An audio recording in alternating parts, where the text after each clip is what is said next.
One of the most confusing topics in system design is understanding the difference between a reverse proxy, a load balancer, and an API gateway. At first glance, they all seem to do the same thing. They sit between the client and your application, receive requests, and forward them somewhere else. So why do we need three different components? Could one of them do everything? The answer lies in the problem each one is designed to solve. Let's understand them using the same example. Imagine you're building an e-commerce application. Users browse products, log in, and place orders. Every action sends a request to your backend. As your application grows, you'll face different challenges. Sometimes you need to protect your backend servers. Sometimes you need to distribute traffic across multiple servers. And sometimes you need a single entry point to manage all your APIs. Each of these problems has a different solution. Let's start with the reverse proxy. A reverse proxy sits in front of your backend servers. Users never communicate directly with those servers. Instead, every request first reaches the reverse proxy, which then forwards it to the appropriate backend server and returns the response. Think of it like the front desk of an apartment building. Visitors don't walk directly to someone's apartment. They first go to the front desk, which decides where to send them. Visitors only know the building's main entrance. They don't know how many apartments are inside or where they are located. A reverse proxy works the same way. Users only know the public address of your application. They never communicate directly with your backend servers. Every request first reaches the reverse proxy, which then forwards it to the appropriate server. For example, many websites use Nginx as a reverse proxy. When you visit a website, your request first reaches Nginx. Nginx forwards the request to the appropriate backend server without exposing those servers directly to the internet. Besides forwarding requests, a reverse proxy can also terminate HTTPS connections, cache responses, compress data, and route requests to different services. Now imagine your application becomes very popular. One backend server is no longer enough to handle thousands of users, so you deploy 4 identical servers running the same application. Now you have a new problem. When a new request arrives, which server should handle it? That's where a load balancer comes in. A load balancer receives incoming requests and distributes them across multiple healthy servers.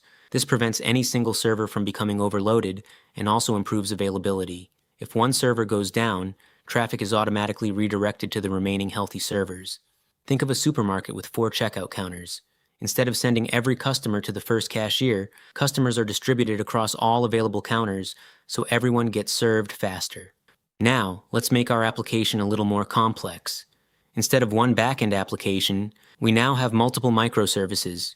We have a user service, product service, order service, and payment service. Clients shouldn't need to know where each service is running. They also shouldn't have to remember different URLs or handle authentication for every service individually. This is where an API gateway comes in. An API gateway acts as the single entry point for all API requests.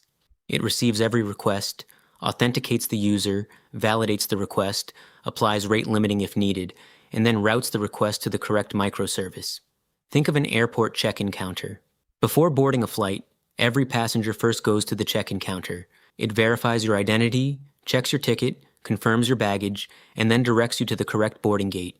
It doesn't just tell you where to go, it also makes sure you meet the requirements before allowing you to continue. An API gateway works the same way. Before a request reaches a microservice, the gateway can authenticate the user, verify permissions, validate the request, apply rate limits, and then forward it to the appropriate service. So what's the difference? A reverse proxy sits in front of your backend servers. Its primary job is to hide your backend infrastructure and forward requests to the appropriate server. Popular reverse proxies include Nginx, Apache, and Traefik. A load balancer distributes incoming traffic across multiple server instances, improving scalability and availability. Popular examples include AWS, Elastic Load Balancer, Azure Load Balancer, and HA Proxy. An API gateway acts as the single entry point for your APIs. It handles authentication, request validation, rate limiting, and routes requests to the correct microservice. Popular API gateways include Kong, AWS API Gateway, Azure API Management, and Apigee. One final thing to remember, these components don't replace each other. In many real-world applications, they work together. A request might first reach a reverse proxy, then be distributed by a load balancer, and finally pass through an API gateway before reaching the correct microservice. Understanding the responsibility of each component is the key to knowing when and why to use it.